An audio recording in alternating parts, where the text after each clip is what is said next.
O texto que eu quero tomar como base está em Salmos número 63, de número 63, versículo 1. Para você que está na sua casa, no trabalho, do Brasil e fora dele. Espero que a mesma atmosfera, poder e unção que está aqui, esteja onde você estiver agora. Nós temos sempre muitas pessoas participando conosco, inclusive em outros países. Hoje eu estava em uma live e nós tínhamos um casal lá da Irlanda com a gente. Maravilhoso isso. Salmo de número 63, versículo 1, diz assim: ó Deus, Tu és o meu Deus, e eu te busco intensamente.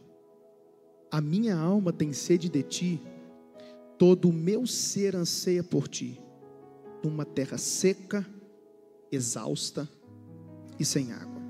Quero repetir com você a última parte desse versículo que diz: todo o meu ser anseia por Ti, numa terra seca, exausta e sem água. Pai, que essa palavra seja como uma semente em cada coração. Tenho certeza que da mesma forma que o Senhor tem trabalhado ao meu coração, o Senhor vai trabalhar no coração das pessoas que estão aqui, e essa palavra dará os seus frutos no seu devido tempo, em nome de Jesus. Pode dizer amém?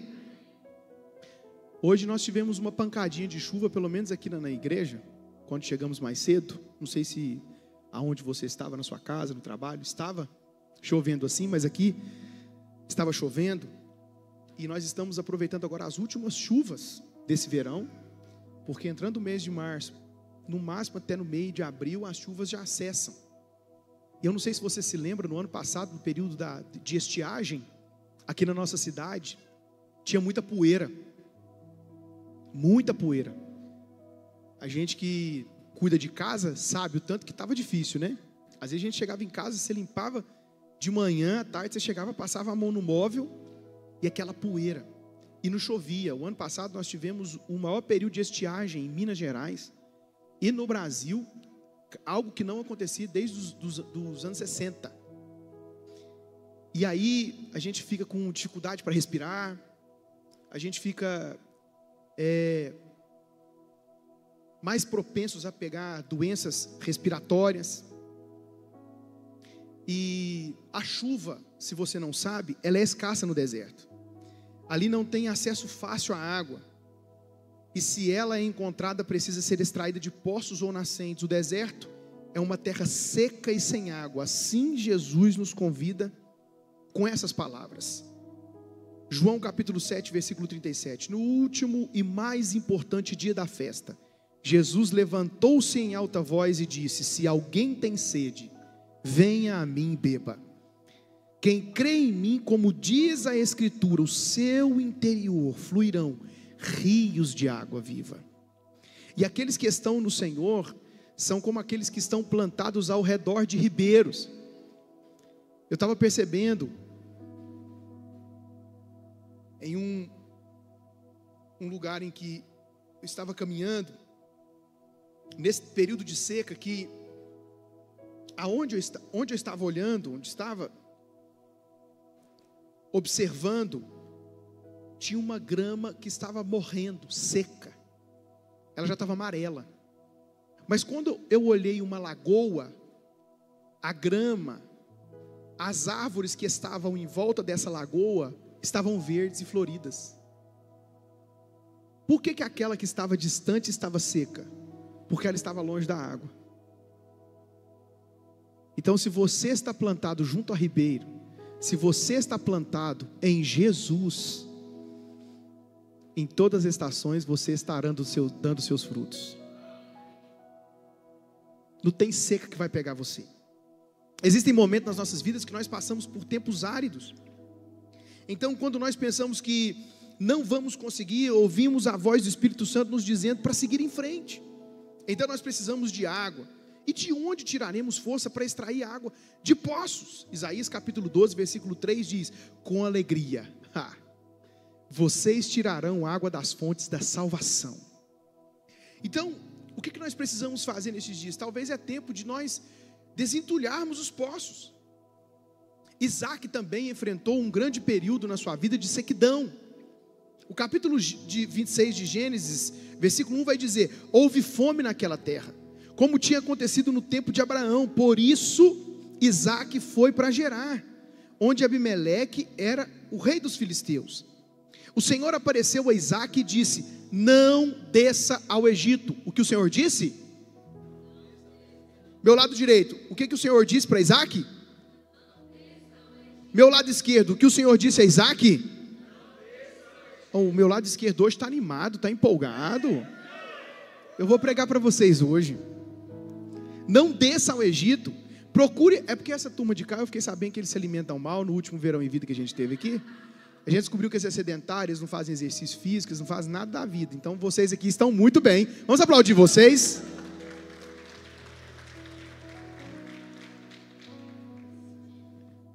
Então o Senhor disse a Isaque: não desça para o Egito, procure estabelecer-se na terra que eu lhe indicar. Permaneça nessa terra mais um pouco, e eu estarei com você e o abençoarei, porque você e a seus descendentes darei todas essas terras e confirmarei o juramento que fiz a seu pai Abraão. O Senhor diz para ele: não desça ao Egito. Descer ao Egito significa buscar conforto onde não se deve buscar. Você sabia que tipologicamente Egito significa mundo? O Egito significa o mundo. E às vezes você está passando em um momento que Deus está tratando você, e você está sendo tentado a sair de casa, sair do casamento, sair da igreja, sair da cidade, e você acha que tem a ver com o lugar geográfico. Deixa eu dizer uma coisa para você: se o Deus que você serve é poderoso, aonde você estiver, você dará os seus frutos. Não depende de uma situação geográfica. Aonde Ele colocar você, você dará os seus frutos. Então, olha a recompensa de Isaque pela obediência ao Senhor, porque Isaque, ele não desceu ao Egito diferente do seu pai. Isaque não desceu ao Egito diferente do seu pai, porque o seu pai, quando passou por um momento de tribulação, desceu ao Egito. E qual que é o problema de descer no Egito? O problema é que todas as vezes que você desce para o Egito, você volta de lá com bagagens que não pertenciam a você. Todas as vezes que você toma uma decisão de sair do lugar que Deus tem abençoado você, para caminhar por outros lugares, e principalmente para você ir para o mundo, você volta de lá com pessoas e bagagens que não pertencem à sua história. Quem que voltou do Egito com Abraão? Agar. Então mais para frente, Deus dá para ele, como ele já tinha promessa, então a esposa dele diz para ele: se deita com a minha serva. Qual que era o nome dela? A egípcia Agar. Foi no Egito, voltou de lá com riquezas, ok, mas eu estou no mundo, eu estou prosperando, beleza. Só que tem gente que está entrando na sua embarcação que não deveria entrar. E foi de lá que nasceu quem? Ismael. E até hoje a gente vê tanta guerra hoje, com os povos de Israel, de Ismael, e com os povos de Isaque. Todas as vezes que você for tentado a descer ao Egito, não desça. Porque Deus tem uma bênção para você na terra que Ele te plantou. Gênesis capítulo 26, versículo 12 vai dizer: Isaque formou lavoura naquela terra e no mesmo ano colheu a 100 por 1, porque o Senhor o abençoou. O homem enriqueceu tanto, e a sua riqueza continuou a aumentar, até que ficou riquíssimo. Possuía tantos rebanhos e servos que os filisteus o invejavam. Estes taparam todos os poços que os servos de Abraão, pai de Isaque, tinha cavado na sua época, enchendo-os de terra. Isaque reabriu os poços cavados no tempo de seu pai Abraão, os quais os filisteus fecharam, e depois Abraão morreu e deu-lhes os mesmos nomes que seu pai lhes havia dado. As pessoas ficaram com inveja de Isaque, porque no deserto não dá água, mas aonde ele ia desentulhar os poços, nascia água. A nascente brotava, porque a bênção do Senhor estava com ele. Quem quer crescimento? Quem quer crescer na vida? Quem quer prosperidade? Quem quer fazer coisas poderosas? Se prepare para poder atrair os invejosos. Porque na medida que você cresce, os seus inimigos crescem. Quem aqui já brincou daquele videogame lá, do jogo que você tinha que pular de fase, mudar de fase? Quem já brincou? Deixa eu ver, levanta a mão. Essa galera nova aí não sabe o que é isso não. Você já brincou desse jogo? Tá. Quando você estava na primeira fase do jogo, como que era? Fácil. Aí você passava para a próxima fase, o que acontecia? Ficava um pouco mais difícil. Até que você ia passando as fases e chegava na última fase, o que tinha lá? O chefão. E o chefão era o demônio. Que coisa difícil que era de derrotar aquilo. Quem já chegou na última fase e não conseguia vencer? Quem já? Eu, várias. Qual que é o problema da nossa vida? O problema da nossa vida é que a gente vai subir na escada, porque não é elevador, a gente vai subindo os degraus, a gente vai subindo a escada, a gente vai agradecendo a Deus, só que chega um certo momento que a gente deixa de olhar o lugar que Deus tem nos colocado e nós começamos a olhar para o tamanho do chefão. E nós passamos a olhar para o tamanho do nosso inimigo. Eu quero dizer para você, se Deus permitiu você passar de fase, Ele sabe da capacidade que você tem de enfrentar os seus inimigos e derrotá-los. Ele sabe da capacidade que você tem. Você consegue. Mas eu já tentei, pastor, 1, 2, 3, continue tentando. Você não é fracassado, até que desista. Fracassado não é aquele que tenta e erra, não. Fracassado é aquele que desistiu, que já entregou a toalha, que já não vê mais possibilidades na vida. Nós temos que tomar cuidado com a perda da paixão, porque às vezes nós estamos exercendo a ingratidão, reclamando de coisas que nós não temos agora, sendo que agora nós estamos vivendo coisas que nós oramos anos atrás. Uma insatisfação tem pegado a gente. A gente reclama do carro que a gente anda hoje, mas era a nossa oração de 5 anos atrás. A gente reclama da casa que a gente mora hoje, mas era a nossa oração de 10 anos atrás. A gente reclama da igreja que a gente tem hoje, mas eu queria sair da religião e eu queria uma igreja como essa. Eu queria amigos como eu tenho hoje, mas tem nos tomado um espírito de insatisfação. Não estou satisfeito com nada na minha vida. Eu estou insatisfeito com o salário que eu ganho, sendo que é a minha oração de 3 anos atrás. Por quê? Porque eu estou endividado. Mas aí o problema não é de Deus, é da gente. Perda da paixão. Quando um casal está apaixonado, principalmente nos primeiros dias de casamento. A Nayara, mas o Jonathan, quando se casou nos primeiros dias de casamento, ela, não sei o que aconteceu, que ela foi para a lua de mel junto com a gente, numa viagem. Ela assim, foi super tranquila, sem problema nenhum, sem vergonha nenhuma, e a gente foi para um parque aquático. E aí eu sei o que aconteceu, teve pessoas que abençoaram eles falaram, é para lá mesmo que nós vamos, hein? Não é não? E foram.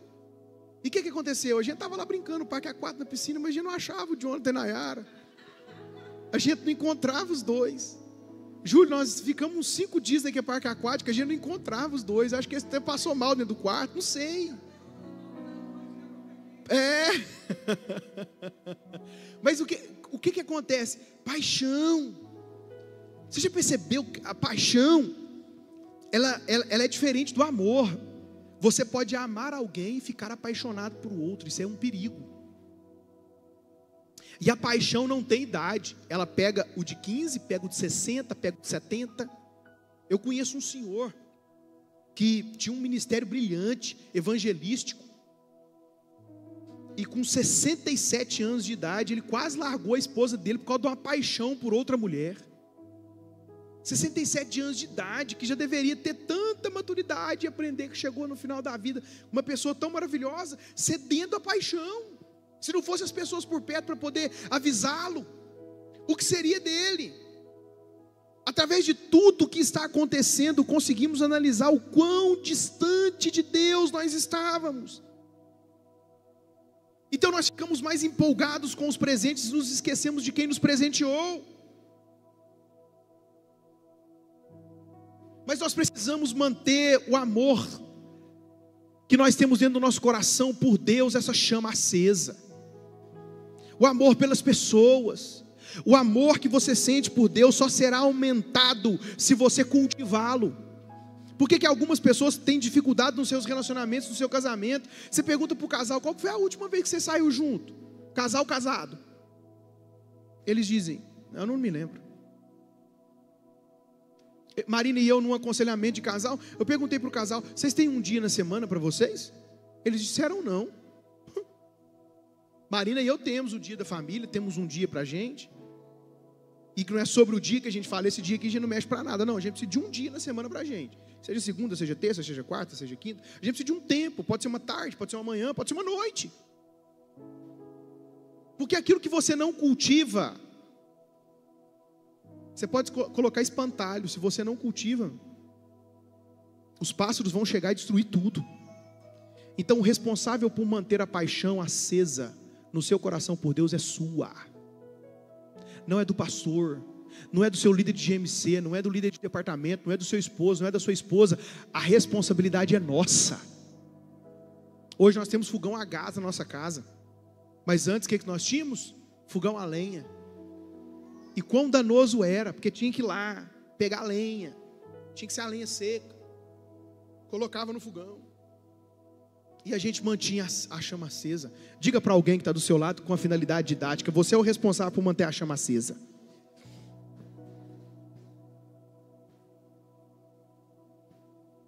Nós não podemos iludir com os presentes que nós temos recebidos, porque tempos de prosperidade são testes. Escute isso. Tempos de prosperidade na vida da gente são testes da parte de Deus. E tem coisa que não é o diabo que está te dando, é Deus que está te dando, para saber se Ele vai continuar tendo você, ou se você vai se perder com os presentes que Ele tem te dado. Porque chegou um certo momento na vida de Abraão, que Deus falou para Abraão: Abraão, deu, já deu, me entrega seu filho. Você sabe por que Deus pediu Isaac para Abraão? Pergunta por quê? Porque quando Ele deu Isaac para Abraão, Ele perdeu Abraão.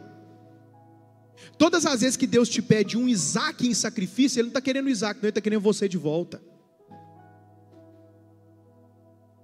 Aí, sabe por que algumas coisas acontecem? Sabe por que a empresa vai caindo? Vai caindo, vai caindo? É porque você perdeu. Você esqueceu quem te deu ela. Sabe por que as finanças começam a cair? Você esqueceu quem está te dando. E nós não podemos nos iludir. A vida é maravilhosa, a vida é bela. Deus te colocou aqui para poder prosperar. Não esqueça quem te dá a capacidade de prosperar. E eu não estou falando só de dinheiro, porque você pode ter a maior conta bancária do mundo. Se você não tem um lar, meu irmão, você não tem nada. Porque melhor do que ter uma casa é ter um lar. Tem gente que até tem uma casa muito rica, mas não tem um lar. Tem gente que tem uma casa que talvez se colocar para vender não dá 50 mil reais, mas tem um lar. Diga para alguém que está do seu lado: melhor que ter uma casa é ter um lar. O deserto é um lugar de parada obrigatória. Isaías capítulo 40, versículo 3 vai dizer: uma voz clama no deserto, preparem o caminho para o Senhor, façam o deserto um caminho reto para o nosso Deus. Todos os vales serão levantados, todos os montes e colinas serão aplanados. Os terrenos acidentados se tornarão planos, as escarpas serão niveladas, a glória do Senhor será revelada, e juntos todos a verão, pois o Senhor é quem está falando. Uma voz ordena: clame. E eu pergunto: o que clamarei? Que toda a humanidade é como a relva, e toda a sua glória como flores do campo. A relva murcha e cai a sua flor, quando o vento do Senhor sopra sobre eles, o povo não passa de relva. A relva murcha, as flores caem, mas a palavra do nosso Deus permanece para sempre. Se Deus te prometeu, Ele vai cumprir. Porque no corpo de Cristo todos nós temos uma responsabilidade, a qual o Senhor nos designou. Mas antes que Ele nos libere para executá-las, nós precisamos passar por testes, treinamentos. O apóstolo Paulo ficou recluso 3 anos. Quantos anos? 3 anos antes de exercer seu ministério. Às vezes é isso que alguns chamam de geladeira. Esqueça a possibilidade de você servir com a sua própria força. Jesus, embora sendo o Messias, passou por um treinamento até o Filho de Deus. Teve uma infância normal, como eu e você. Após ser batizado, é levado pelo Espírito ao deserto. Quem te leva ao deserto? O Espírito de Deus. Ele foi levado ao deserto pelo Espírito de Deus. Lá ele jejuou, e após ter jejuado, foi tentado. Se até o Filho de Deus foi treinado, testado, quem dirá nós? Só que é o seguinte: a prova que Deus está mandando, o teste que Ele está te dando, se você passar, tem galardão esperando por você, tem recompensa esperando por você. Deus deu uma palavra para Moisés depois de 40 anos de treinamento. Êxodo capítulo 3, versículo 10. Vá, pois agora eu envio o faraó para tirar do Egito o meu povo, os israelitas. Moisés, porém, respondeu a Deus: quem sou eu para me apresentar-se ao faraó e tirar os israelitas do Egito? Deus afirmou: eu estarei com você. Ah, não. Quando você tem uma afirmação dessa, não tem cabimento. Eu estava andando de bicicleta com o Benjamin, e ele está muito aventureiro ultimamente, então eu fui ensinar para ele como que ele poderia subir no passeio, sem bater a roda, direto no meio-fio, para não cair. Então eu falei: filho, você tem que levantar o corpo, fazer um movimento leve, subir a roda da frente, para que você possa subir e andar no passeio, saindo da rua, partindo para o passeio. Ele falou: mesmo, papai? Eu falei: mesmo. Aí ele foi a primeira vez, não conseguiu. Foi a segunda vez, não conseguiu. Ele falou: pai, eu não consigo. Eu falei: filho, deixa eu te contar, vou repetir com você. Você vai ficar em pé na bicicleta quando você estiver chegando. Você vai dar uma subidinha e deixar leve e puxar para trás, que você vai conseguir. Ele olhou nos meus olhos e falou assim: pai, se você falou, eu consigo. Pai, se você falou, eu consigo. Se você falou, eu consigo. Deus afirmou: eu estarei com você. Por que você está pensando em desistir? Por que você está pensando em parar? Por que você está pensando em jogar toalha? Por que você está querendo desistir? Se Deus falou que está com você, Ele está com você e você vai vencer. Não, na verdade você já venceu. Jeremias capítulo 23, versículo 21 e 32. Não enviei esses profetas, mas eles foram correndo levar a sua mensagem. Não falei com eles, mas eles profetizaram. Sim, estou contra os que profetizam sonhos falsos, declara o Senhor. Eles os relataram e com as suas mentiras irresponsáveis desviam o meu povo. Eu não os enviei, não os autorizei, e eles não trazem benefício algum a este povo, declara o Senhor. Mesmo tendo todas as habilidades de liderança e sabedoria, Moisés não foi capaz de ajudar os filhos de Israel a saírem do Egito. Mesmo que suas intenções fossem melhores, ele ainda não estava preparado para tão grande ministério. João Batista foi treinado durante 30 anos para exercer 6 meses de ministério. Preste bastante atenção no que eu vou te falar agora. João Batista treinou durante longos 30 anos para um ministério que durou apenas 6 meses. Mas Deus pode fazer em 6 meses através de alguém que Ele enviou coisas tão grandiosas do que outra pessoa que trabalha duro por anos, porém tentado a fazer com as suas próprias habilidades. Se você confia em Deus, você sabe que talvez o momento que você está passando é um momento. É simplesmente um momento. Picos e vales na nossa vida. Mas se Deus te levou para esse deserto, você vai ser aprovado. E vai ser aprovado com louvor. Fique sobre os seus pés. Eu sei que vocês estavam gostando.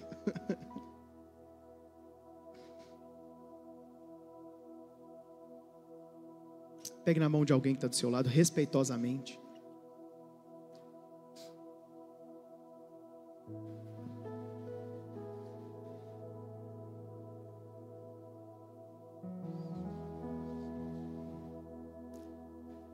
Pai, nós estamos aqui diante do Senhor. Poderíamos estar em outros lugares. Existem pessoas que vieram aqui hoje arrastadas. No meio de uma semana, dias tão trabalhosos, dias de dificuldades, mas essa foi a noite que nós resolvemos sair dos nossos lares, do nosso trabalho, para ouvir uma palavra de esperança, de força e de fé. A tua palavra diz que no Senhor nós somos vitoriosos. Foi o Senhor quem disse ao profeta: esforça-te, eu estou com você. Ultimamente nós estamos tentando procurar para dar tantas desculpas. Tantas desculpas nós temos dado. Mas essa é a noite do real encontro com o Senhor. Nessa noite nós estamos tendo um encontro com o Senhor, na certeza que o Senhor nos trouxe aqui. E por mais que às vezes nós estamos tentando desentulhar os poços, e tem gente entulhando, a nossa prosperidade tem atraído os invejosos, e pessoas não são os nossos inimigos, porque diz a tua palavra que a nossa luta não é contra carne nem sangue, mas contra principado e potestade. Nós estamos aqui agora porque eu acredito no poder do seu nome, e é no seu nome que nós clamamos, porque Jesus significa salvação. Todas as vezes que eu clamo Jesus, eu estou dizendo: meu Salvador. Existe um poder muito grande quando eu estou na minha casa, entro no meu quarto e oro ao Senhor, mas existe um poder muito mais forte quando nós estamos reunidos em comunidade. Então esse é o momento de você abrir os seus lábios e dizer: eu não vou desistir, por mais que estão tentando entulhar os meus poços, foi o Senhor quem me chamou, é a herança do meu Pai, esses poços me pertencem e eu não vou desistir. Por isso todo espírito de frieza tem que ir embora da sua vida. Por isso todo espírito de desânimo tem que ir embora da sua vida. O Senhor te trouxe aqui no meio de uma semana, numa quinta profética, para dizer para você: meu filho, eu estou com você nesse deserto, e quando você pensar que você vai morrer de sede, eu vou abrir um riacho. Eu sou a água viva, eu sou aquele que você precisa. Levanta sua mão agora como alguém que está desesperado e diz: Jesus, eu estou aqui, faça mudança na minha vida.